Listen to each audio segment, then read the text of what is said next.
dedicated for questions from our panel.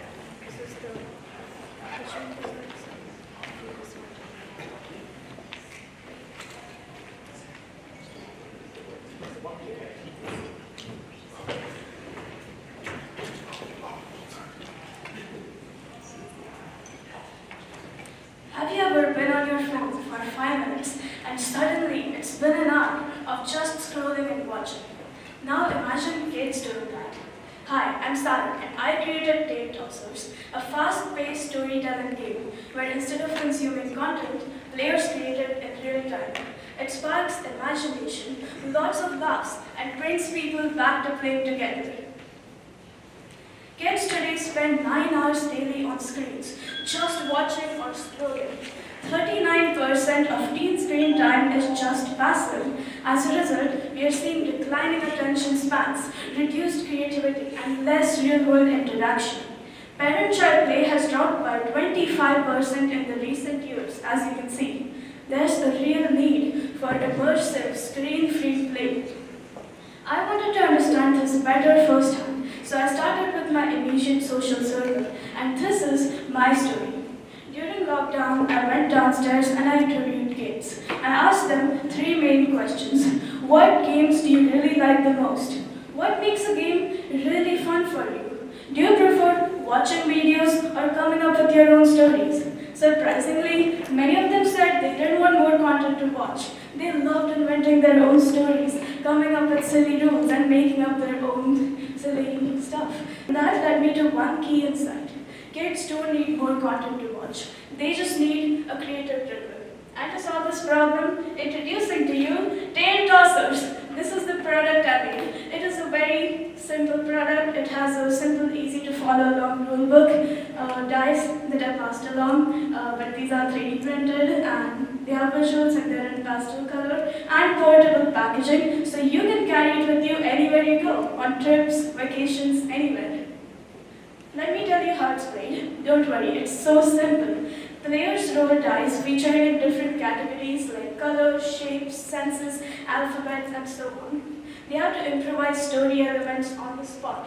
Whatever visual appears on the dice, they have to immediately incorporate it into the story.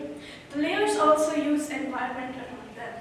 But there's a catch, there's a challenge. You have to be fast, you have to keep the story flowing. If you pause, if you hesitate, you're out. Let me give you a story of how this works. So let's say I roll a dice, I get a red color, I get a dragon, let's say I get a horse rider, and I get a grocery store. So I'll have to combine all these elements and turn this into a story. So one day a red dragon was walking through Walmart and suddenly a horse rider burst into the exit door and they started battling right in the middle of Walmart while people were going on about their day, grocery shopping, and then that led to chaos and they ran and this happened and that happened and then so on. So you see how silly you can make it, or you can also make it as serious as you want to make it. It's a pretty flexible game. Moving on, talking about the target market.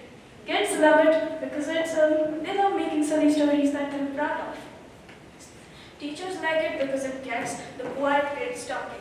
Seniors like it because it's the perfect activity for their hangouts. And game collectors love it because it's perfect for displaying at game nights, comic cons, or even on their shelves because unique games look amazing on shelves.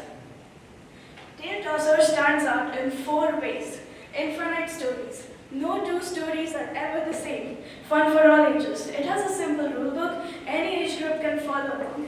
It boosts creativity and quick thinking. And it's a family bonding too. Now, all this isn't just fun. It's a growing opportunity.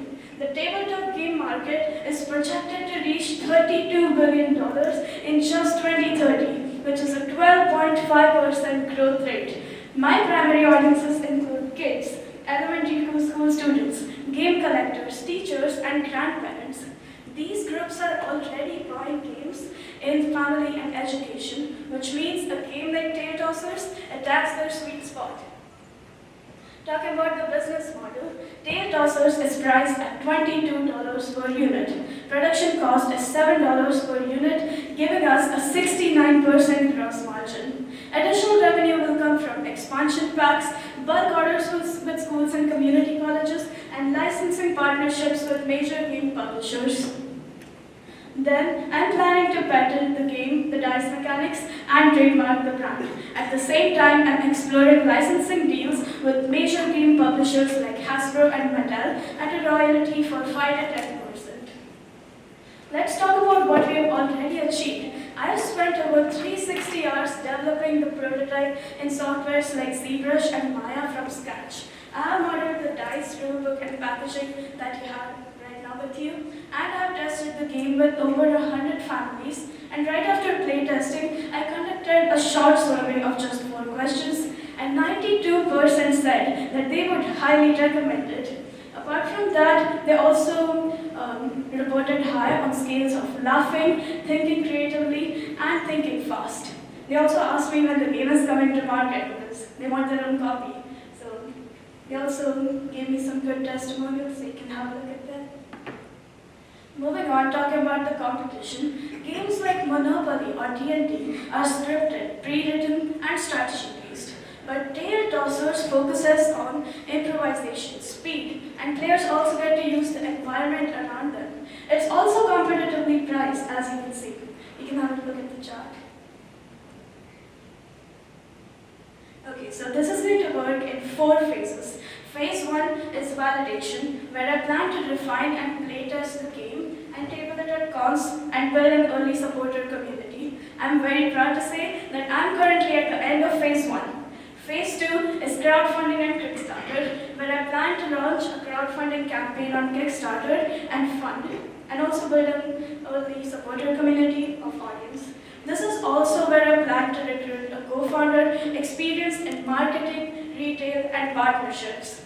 Moving on, launch and retail. This is where I plan to sell via Amazon, Shopify, Target, Walmart, and local game stores and social media as well. Moving on, scaling and customer retention. This is where I plan to license the game with major publishers, potentially make sales through my own website, and also release the expansion packs. Talking about the team, I'm the founder and designer of Tail Tossers, leading prototype, user testing, and product design. Giselle Uri manages the social media, creating content and posting daily. Apart from that, I have worked with a group of advisors experienced in game industry and product validation. I'm currently looking to recruit a co-founder experienced in go-to-market, distribution, and licensing. Moving on, to make this happen, I am asking for $25,000. This will help me fund the first manufacturing run of 1,500 to 2,000 units, the retail packaging, the Kickstarter launch, as well as the licensing. This will move Tail Tossers from a prototype to a retail-ready product. In the end, thank you so much for listening to me, and I'm looking for a co-founder, as I mentioned. Let's go back to where we started. Kids spending hours scrolling, watching. But what they really want is to create. Tail Tossers makes that possible, because the best stories are the ones you create. Thank you so much for listening to me.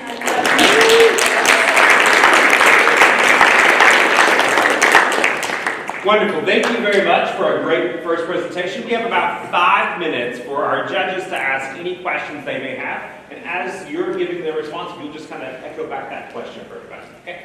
Thank you. Judge? Have you talked to any publishers yet? I have, not yet, but I have my design pitch ready, and I have also pitched to Panda Games Manufacturing using the design pitch. I'm currently waiting on their approval. Have you been to any of the Dragon Con, Comic-Con events to see if you can have people play your game on those? Yes. There's a lot of game collectors. I actually have, and I can show you the photos. These were the recent photos when I was tabling at the con, and I got a lot of crowd there, and they were looking at the game. I got these, if you can see the pink girls, they were playing the game for over 4 to 5 minutes, and they were really laughing. At first they were really hesitant that if they would be able to come up with stories, but when they started playing it, they started laughing really hard, and like it flowed along. I have 2 questions. Yes. The first question is, as you were conducting your testing and feedback with those groups, which great job, by the way, 110 people, that's amazing. What was some constructive feedback that they provided you with that was helpful for you in developing this? That's my first question, and then I have another after that. Okay. So to answer that, they actually loved the cardboard prototype I had, but they wanted to see the actual game, like with the actual colors and the visuals included in them. Apart from that, they loved it so much they wanted more. Like they wanted it to be bigger. So when I play tested it with kids, I asked them like if it's fine or if you want more, and they were like, hell yeah, we want more, give me more. so I gave them like. I made an expansion pack and I gave them more, and they were like, I still want more, so keep making more. So that's what I wanted. My second question kind of piggybacks off of that one, which is your target audience seems like, you know, I do see the value for adults, but it seems like primarily maybe children would be the best audience to go after Yes. in this. Is that what you Yes. would agree on? Okay. Yes. And as kids cannot buy it, I'm aiming mostly for families, Right. so they can buy it for the kids. And this is a game I envision like being in every household in the future, like picture charades. So I kind of have a big dream for this to be famous. Yeah. One was just more of a comment. I think it would be great to get all of those, as many as you can, on an actual wait list. So that way you can go ahead and start prepping them with email content and really Kickstarter campaign and all of that kind of stuff. I was able to run and fund a campaign as well. Our goal was 20,000 in 30 days. We raised about 60. But if you were to have that just completely funded at 100% of that 25K, what would kind of be the first step that you would go with that? I know we've got go-to-market strategy, co-founders. How are you kind of see where those funds would go? So my first step is obviously to build a good crowd, to build an audience even before the game is launched. So I already have these people who I've told the game about, and these people are going to be the ambassadors for like passing on the word to other people and then building a huge community. So when the game comes out, it's already known, and it will hopefully become more famous in the long term. And in 5 years, it will be almost in every household. Could you also repeat the question first? How will I use the $25,000? Okay. So I'm also planning to build the community first, and after that I will pitch to publishers, and during that process I'm planning to patent it so I can start posting on social media as well. We'll do one final question. Oh, no. Oh, all right. We can do two. We'll do two real fast. We I'll can be fast too. I love that you do the Kickstarter in your plan. I Yes. think that's greatly underutilized. I mean, Luke's definitely a person to talk to about that too. But if you do post that, Dr. Forge would put it out to our whole list, our social media and everything too. We'd love to promote you doing that. Thank you so much.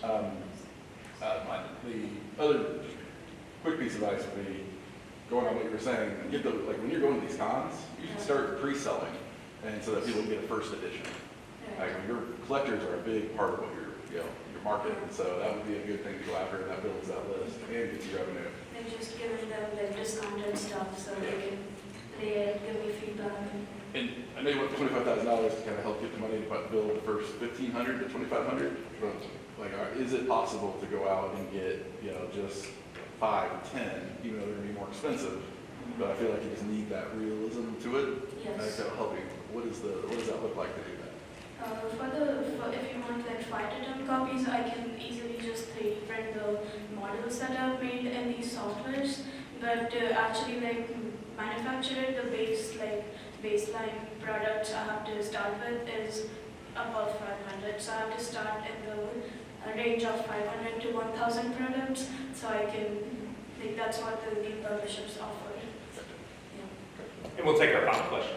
So I own the boots, and what are they? Oh yeah, so that's potentially going to be the packaging design and mascot for my game, and I've named it Suzu, and you can also see it on the logo here that I made quickly, and it's like a turnip that's just come out of the ground, it relates to the core roots, and And it's just really fun. There's the window on it, so people can see the pastel dyes in there. So when it's kept on the shelves, the first thing they notice is the colorful pastel dyes in the window, and they would love to buy it. It's got curvy, flowy textures that kids would like a lot. But at first, I plan to start with a simple box packaging and hopefully make it transparent from the top so the dyes are visible. And once the game gets more known, I plan to make the mascot the packaging. All right, wonderful. Thank you very much.